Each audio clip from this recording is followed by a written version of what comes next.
Hi అండి, నమస్తే. నేను మీ భాస్కర్. ఈ వీడియో కనుక మీకు నచ్చినట్టయితే నా ఛానల్ని ఎంకరేజ్ చేయండి.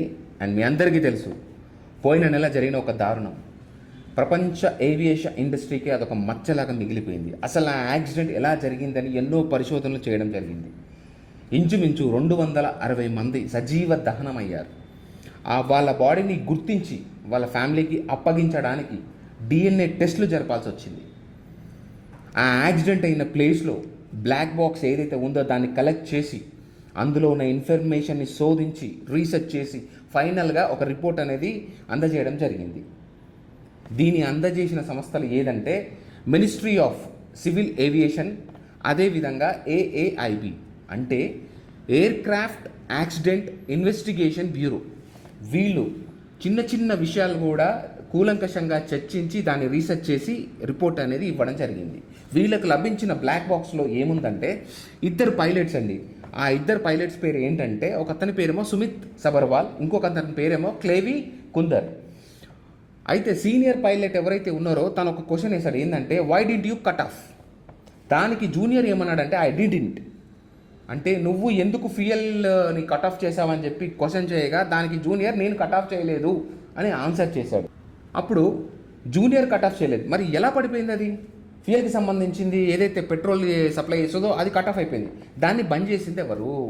అది చేత్తో బంద్ చేయడానికో, లేకపోతే ఫింగర్తో నొక్కడానికో, లేకపోతే అనుకోకుండా వైబ్రేషన్ వల్ల పడిపోయిందా అనుకుందామన్నా, లేకపోతే చేయి దాగి పడిపోయింది అనుకున్నామన్నా కూడా దానికి ఒక ప్రాసెస్ ఉంటుంది. ఏంటంటే అలా పడిపోయే వీలు లేదు. ఎందుకంటే దాన్ని ఒక ఆర్మ్ ఫోర్స్ యూజ్ చేసి పైకని తర్వాత కిందికని ప్రెస్ చేసి వదిలేయాలి. సో ఇంత ప్రాసెస్ ఉన్నదాన్ని ఇట్ ఈస్ ఇంపాసిబుల్. అది ఎలా జరిగింది అనేది క్వశ్చన్ మార్క్. అంటే ఏంటి? యాదృచ్ఛికంగా ఎవరన్నా మాన్యువల్గా చెయ్యాలి, లేకపోతే ఆటోమేషన్కి సంబంధించిన స్విచ్ ఉండాలి. దీన్ని బయట నుంచి ఎవరన్నా ఆటోమేటిక్గా దీన్ని స్విచ్ ఆఫ్ చేశారా అనేది క్వశ్చన్ మార్క్. ఎందుకంటే ఒక ఇంజన్ పోయినా కూడా ఇంకొక ఇంజన్ ఉంటుంది, కానీ రెండు స్విచెస్ ఏవైతే ఉన్నాయో ఆ ఇంజన్స్కి సంబంధించిన ఫ్యూయల్ని ఒకటేసారి కట్ ఆఫ్ చేశారంట, సైమల్టేనియస్గా 2 at a time. How it is possible? ఇప్పుడు ఇక్కడనే చర్చ మొదలైంది. అయితే స్కోప్ ఎవరికి ఉంది? ఒకటి, పైలట్ల తప్పిదమన్నా ఉండాలి, లేకపోతే వాళ్ళని ఎవరైనా బెదిరించి వాళ్ళ చేతుల చేపిస్తే ఒక సూసైడ్ అటెంప్ట్ లాగా వీళ్ళు చేసి ఉండాలి. కానీ వీళ్ళ కన్వర్జేషన్ అలా లేదు. ఆ బ్లాక్ బాక్స్లో ఏదైతే దొరికిందో అందులో వీళ్ళ కన్వర్జేషన్ అలా లేదు. సో ఇంకేమై ఉంటుంది? 2 ఛాన్సెస్ ఉన్నాయి. దాన్ని మ్యానుఫ్యాక్చర్ చేసిన ఏదైతే కంపెనీస్ ఉంటాయో వాళ్ళ దగ్గర దీని బ్లూ ప్రింట్ ఉంటుంది. సో ఈ ప్లేన్ మొత్తం డిజిటలైజ్ చేసి ఉంటారు కదా. సో ప్రతి ఒక్కటి వీళ్ళు స్టార్ట్ చేసే ముందే వీళ్ళకి ఏవేవైతే డిఫాల్ట్స్ కానీ ప్రాబ్లమ్స్ కానీ ఉన్నాయో ప్లేన్ డిజిటల్ త్రూ కూడా చెప్పడం జరుగుతుంది, లేకపోతే సిగ్నల్స్ అన్నా ఇవ్వడం, సౌండ్స్ అన్నా ఇవ్వడం జరుగుతుంది. లేనిది ప్లేన్ అనేది టేక్ ఆఫ్ కాదు. ఈ స్విచ్ ఆఫ్ బటన్ ఏదైతే ఉందో, కట్ ఆఫ్ చేసింది ఏదైతే ఉందో అది ఎప్పుడు యూజ్ చేస్తారంటే, ప్లేన్ ఒక్కసారి టేక్ ఆఫ్ అయిందంటే అన్నీ చెక్ చేసుకుంటారు, అన్నీ చేసి పెట్టుకుంటారు. అండ్ తర్వాత అది ల్యాండ్ అయిన తర్వాత అది పీస్ రెస్ట్ మోడ్లోకి వెళ్ళిపోతుంది కదా. దాని పనంతా అయిపోయిన తర్వాత ఒక షెడ్లోకి పోయినట్టు పోతుంది చూసావా, అప్పుడు మాత్రమే దాన్ని మళ్ళీ కట్ ఆఫ్ చేయడం జరుగుతుంది. అలాంటి కట్ ఆఫ్ చేసే స్విచ్ని సైమల్టేనియస్గా పడిపోయిందంటే ఎలా పడిపోయింది? వీళ్ళు దాన్ని టచ్ చేస్తారా? చెయ్యరు. సో ఇంత చెకింగ్ ప్రాసెస్, ఇంత డిజిటల్ సిస్టమ్ ఉన్నాక ఈ తప్పు ఎలా జరిగింది? బోయింగ్ సంబంధించి ఒక కంపెనీ ఉంది. ఆ బోయింగ్ అనేది ఈ ప్లేన్ మ్యానుఫ్యాక్చరింగ్ చేస్తుంది. అదే కాకుండా GE Aerospace అనే ఒక కంపెనీ ఉంది, అది ఇంజిన్ని డెవలప్ చేస్తుంది అనమాట, తయారు చేస్తుంది. సో ఈ 2 కంపెనీలో ఎవరిదో ఒక మిస్టేక్ ఉండాలి. వీళ్ళని ఖచ్చితంగా స్ట్రిక్ట్గా వీళ్ళ రిపోర్ట్ తీసుకోవాల్సి వస్తుంది, వీళ్ళని ఇన్వెస్టిగేషన్ చేయాల్సి వస్తుంది, అవసరమైతే ఇంటరాగేషన్ చేయాల్సి వస్తుంది వీళ్ళని. ఇది ఇండియా చేయగలుగుతుందా? ఎందుకంటే ఇంటర్నేషనల్ కంపెనీస్ ఇవి, మన ఇండియాలో లేవు. US లాంటి దేశాల్లో ఉన్న ఈ కంపెనీస్, వీటిని నమ్మి మనం తప్పు చేసామా? మన ఇంజన్స్ మన మ్యానుఫ్యాక్చరింగ్ మనం చేసుకోవడమే ది బెస్ట్, లేకపోతే దెబ్బైపోతామని చెప్పడానికి ఇది ఒక పెద్ద రీజన్. అసలు ఇది పగడబందీగా ఒక కుట్రకూనం ఉంది అని మనం నమ్మడానికి కారణం ఏంటంటే, రీసెంట్గా జరిగిన విషయాలు. F-35 అనే ఒక విమానము అర్ధాంతరంగా సంబంధం లేకుండా వచ్చి కేరళలో ల్యాండ్ అవుతుంది. ప్రాబ్లం ఏంటని అడిగితే పెట్రోల్ డెఫిషియన్సీ అంటారు, కానీ అందులో 35% ఆఫ్ పెట్రోల్ ఉంటుంది. అంటే ఏంటి? తిరిగి మళ్ళీ వెళ్ళిపోగలుగుతుంది అది. ఫ్యూయల్ డెఫిషియన్సీ, అంత ఫ్యూయల్ ఉన్నాక ఎందుకు ల్యాండ్ అయింది అది? దాని తర్వాత మనం ఇన్ఫర్మేషన్ కరెక్ట్గా సర్చ్ చేయగా మనకు తెలిసిన విషయం ఏంటంటే, ఇండియన్ ఎయిర్ ఫోర్స్ ఏదైతే ఉందో, ఇండియన్ రాడార్ సిస్టమ్ ఏదైతే ఉందో అది దాన్ని ఎలక్ట్రానిక్కి సంబంధించిన దాన్ని జామ్ చేసి దాన్ని డౌన్ చేయడం జరిగింది, అందుకే అది దిగింది.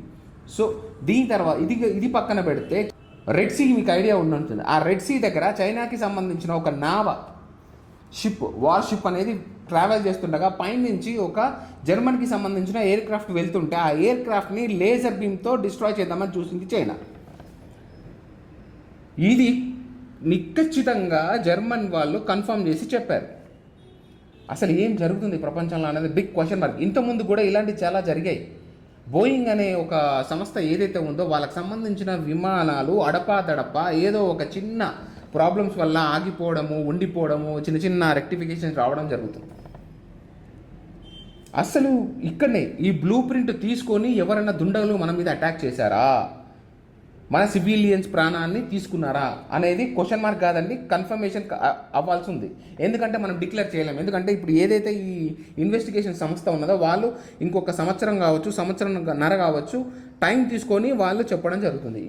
అప్పటిదాకా మనం ఊహగానేలే తప్ప ఇది అని చెప్పి క్లారిఫై మనం చేయలేము. బట్ మనకు కంటికి కనిపిస్తున్న నిజాలు చూస్తుంటే మాత్రం అదే నిజమని అనిపిస్తుంది. సో ఇది ఫ్రెండ్స్, ఎందుకంటే అంత సడన్గా ఒకటిసారి కట్ ఆఫ్ అయిందంటే ఒకసారి మీరు ఆలోచించవచ్చు. ఇక మిగతా టెక్నికల్ ఇష్యూస్ ఎంత మాట్లాడుకున్నా మీరు ఒకసారి ఫ్లైట్ టేక్ ఆఫ్ అయిపోయిన తర్వాత సడన్గా ఒకటేసారి 2 స్విచ్ ఆఫ్ అయిపోతాయి. ఏవి ఫ్యూయల్కి సంబంధించిన ఏవైతే ఫ్యూయల్ని సప్లై చేసే ఏదైతే సిస్టమ్ ఉంటుందో అది. దాని తర్వాత టర్బైన్స్ అనేవి ఆగిపోతాయి. టర్బైన్స్ ఆగిపోయిన తర్వాత ఇంకేముంటుంది, ర్యాట్ అనేది ఏదైతే ఉంటుందో అది ప్లేన్ అనేది ఆఫ్ మోడ్లోకి వెళ్ళిపోయినప్పుడు మాత్రమే ఆ ర్యాట్ అనేది కిందకి రాలి. ఒక్కసారి ర్యాట్ కనుక డిప్లాయిడ్ అయ్యిందంటే ఫినిష్. మళ్ళీ దాని పొజిషన్కి వచ్చి మళ్ళీ స్పీడ్ ఎత్తుకోవాలన్నా మళ్ళీ స్విచ్ ఆన్ కావాలన్నా చాలా టైం పడుతుంది. సెకండ్స్ ఆఫ్ టైం అనమాట. సో మళ్ళీ వీళ్ళు ఆన్ చేసే లోపల విత్ ఇన్ 45 సెకండ్స్లో ప్లేన్ క్రాష్ అయింది అని చెప్తున్నారు. సో టెక్నికల్ విషయాలు పక్కకు పెడితే జనరల్గా ఇప్పుడు లేమన్ లాంగ్వేజ్లో మనం మాట్లాడుకోవాలంటే ఇది పక్క కుట్రకోణం. జనాలు జూనియర్ పైలట్ మీద చాలా అనుమానాలు వ్యక్తం చేస్తున్నారు, కానీ అది నిజమయ్యే అవకాశం ఉంది, కానీ చాలా తక్కువ. ఇది కుట్రపూరిత కోణమే ఎక్కువ కనిపిస్తుంది. సో బయట నుంచి ఎవరన్నా దీన్ని ఆపరేట్ చేసి ఆటోమేటిక్గా ఈ స్విచ్ని ఆఫ్ చేయగలరా అనేది ఒకటే క్వశ్చన్ మార్క్. ఇప్పుడున్న టెక్నాలజీ ప్రకారం ఇప్పుడున్న దాని ప్రకారం చేసే అవకాశం ఉండొచ్చు, కానీ అది ఏవియేషన్ ఇండస్ట్రీకి తెలియలేదా, మన ఇండియన్ ఎయిర్ ఫోర్స్ డిపార్ట్మెంట్కి అర్థం కాలేదా అనేది పెద్ద క్వశ్చన్ మార్క్. ఎందుకంటే సివిలియన్కి సంబంధించిన ఒక ఎయిర్ క్రాఫ్ట్ కావచ్చు, ఏది కావచ్చు అంత పెట్టి ఉంటారు. ఎందుకంటే ఇట్స్ ఆల్ అబౌట్ బిజినెస్ ఉంటుంది కాబట్టి, ఎయిర్ క్రాఫ్ట్స్ చాలా ఉంటాయి కాబట్టి, ఫారెన్ నుంచి తెచ్చుకుంటాం కాబట్టి అంత దృష్టికోణం దాని మీద పెట్టకపోవచ్చు. కానీ ఇప్పటి నుంచి మాత్రం పెట్టక తప్పదు. ప్రతి చిన్న విషయం మీద కూడా ఒక కన్నేసి ఉంచాలని ప్రపంచము మనకి ఇప్పుడు క్లియర్గా ఎక్స్ప్లెయిన్ చేస్తుంది. సో ఇది ఫ్రెండ్స్ నా అనాలిసిస్. ఈ వీడియో మీకు నచ్చిందని కోరుకుంటున్నాను. ఇక నుంచి అయినా సరే ఏ ఎయిర్ క్రాఫ్ట్ కావచ్చు, ఏ విధమైన దేనికైనా సంబంధించిన సరే ఇన్వెస్టిగేషన్ కావచ్చు, ముందే జాగ్రత్తలు తీసుకోవడం చాలా మంచిది. ఎందుకంటే ప్రపంచం మొత్తం ఇండియా మీద పగబట్టిందా లేకపోతే ఇండియా మీద స్కెచ్ చేస్తుందా ఇది ఏంటో అర్థం కావట్లేదు. బికాస్ 260 ప్రాణాలు, అది కాకుండా ఒకవైపు శత్రు దేశాలు చైనా కావచ్చు, లేకపోతే పాకిస్తాన్ కావచ్చు, స్నేహం నటిస్తున్న అమెరికా మన మీద వేసే ఎత్తులు కావచ్చు, ఇవన్నీ మనం పరిగణనలోకి తీసుకుంటే అనుమానం మాత్రం ఖచ్చితంగా వేస్తుంది మనకి. Thank you so much friends, ఉంటాను.